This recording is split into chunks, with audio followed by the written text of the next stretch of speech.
Absolutely not. I can't believe we're even having this conversation. Look, I know what you guys are thinking. Obviously you don't. What? Have you listened to nothing we've been saying up there? What is it you think this has all been about? It's about keeping you out of jail. None of us would have been there if we were afraid of going to jail. That's not what it's ever been about. I can handle jail. My head might stick to the bars, but I can manage. And I could memorize the floor plan to get around or something, but if I'm going to do that, I might as well just escape. Well, I live my life moment to moment, literally. I might not even notice spending a few years behind bars. I know it's not ideal. Not ideal. It's not an option. Look, I get the implication. No, you don't. What? If you got the implications, you wouldn't be suggesting this to begin with. Look, you've dedicated your life to helping people like us, and no one is more grateful for that than we are. But you don't get it. Get what? You don't get what it's like to live with our disabilities. And that's okay. We can't expect you to. But you have to get that you don't get it and accept that. And not act like you know better than we do.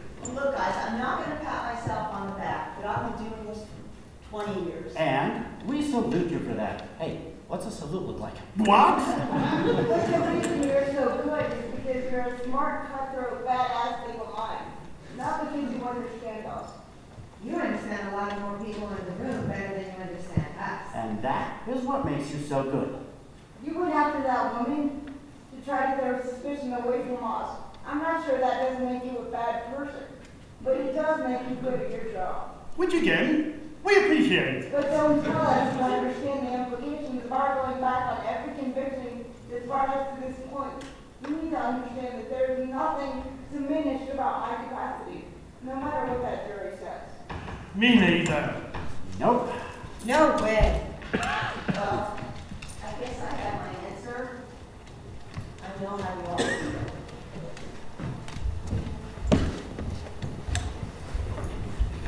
Has the jury reached its verdict? We have, Your Honor, and I took the liberty to raise for sex right on standby to take the defendants to jail for a destination of their choosing. You're doing, officer! I'm doing my best, Your Honor. In the matter of people versus boys, the jury finds the defendants not guilty. Thanks, jury. You're a lawyer, but you're okay, I guess. Order! Awesome! Since I know they're just dying to ask their questions, I'll allow the courtroom to be used for a press conference immediately following the trial. Our business here is concluded. The court thanks the jury for their service. I hope you all rest well with your decision. Now everybody, get out! I have an early tee-off time tomorrow. Adjourn!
do not count as questions. Is there anybody who would like to start? We don't bite, I promise. I have a question. Yes, sir. Do you agree with tonight's verdicts, Judge? It was your decision, not mine.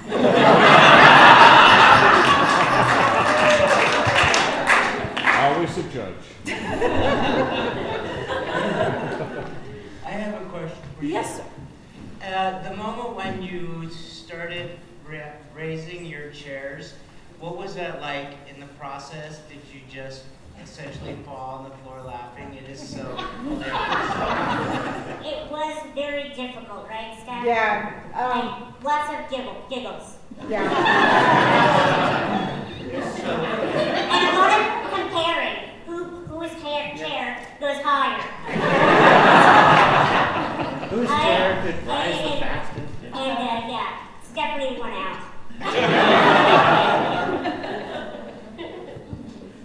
Are there any other questions? I have a serious question. Absolutely. For those of you who shared from your personal life story and experience, how did it feel the first time you shared it publicly to the audience? Well,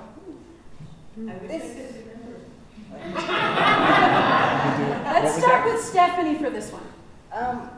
Well, this show is personal to all of us because it has parts of all of our stories in it.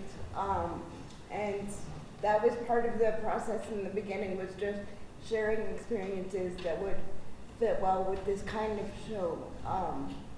I had some experience protesting, and so it was interesting to relive that on stage in sort of a different arena. So it was interesting. if I may. Dave?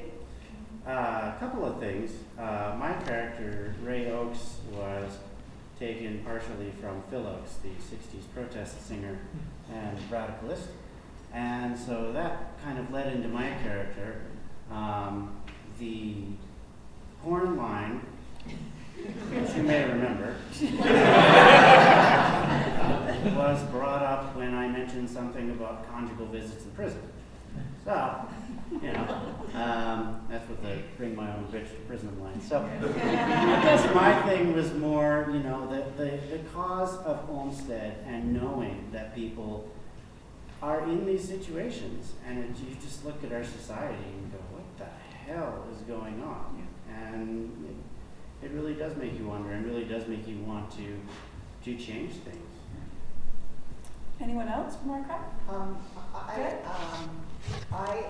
From a personal standpoint, this came to me during a point in my life that I've been struggling with my disability, and that is telling someone what my reality is, post-traumatic stress disorder, and getting people who don't believe that I have that or don't understand triggers because they're not experiencing it. So the flashbacks for me represented what we have as each of our disabilities. Yeah. What we perceive is our reality. And in order for someone else to communicate with us, they have to see that as our reality, even though it's not maybe what you're seeing. It doesn't make it any less real. Can I make a quick comment on that? Really brief. Briefly. You know me well.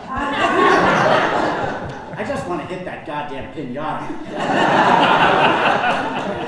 Which I have been told is adorable. Are there other questions? Yeah. Yes. Has this acting led to any other acting opportunities? Well, This is my first time with families and disLabled, so hopefully. there have been some. Kevin has done some film. Yeah, Work I've done some. Well, as a child, I was an actor, but then I sort of laid off when I was busy as a professor. But then after my accident, I had time on my hands, and so acted more. And I've been involved with an oral history production that was set on stage on Cars Crazy and was filmed.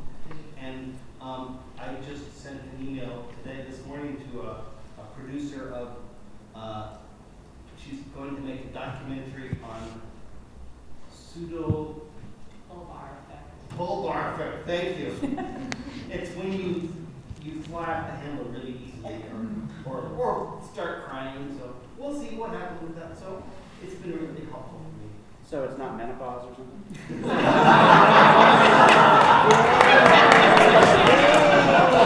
Sorry.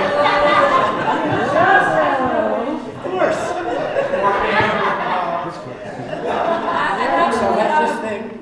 My husband Paul and I both do a lot of public speaking. We're both active Toastmasters members, and we do a lot of education out in the community, public relations about disability. We've done even some in-services in classes, educating theater classes on portraying disability and what to do and what not to do, and the horrible things that able-bodied people do to portray us that are absolutely not the things we do. Just a question for you guys. How many here, and don't raise your hands because that's really not going to give me my answer. How many here have actually been here for all 3 dislabeleds? How many for 2? And how many is it your first time?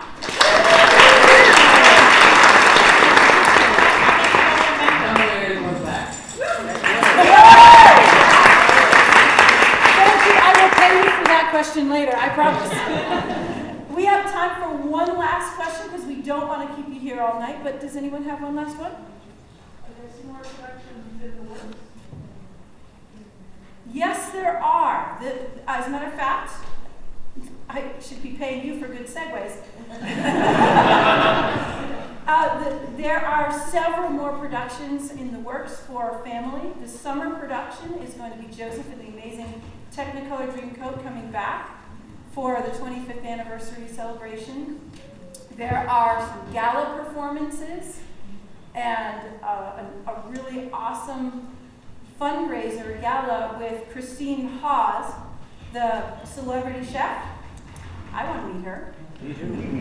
I cook, but not like she does. Marianne?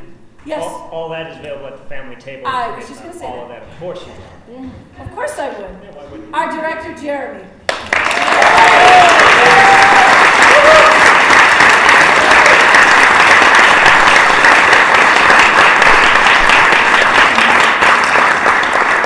Ladies and gentlemen, thank you so much for allowing us into your lives for the evening and coming and sharing your time with us. We will be out very briefly, or in a brief few moments, to have a meet and greet and some personal time and more questions and answers with anybody who would like to greet afterwards. We want to thank you very much for coming, and enjoy the rest of your evening, and stop by the family table. Thank you.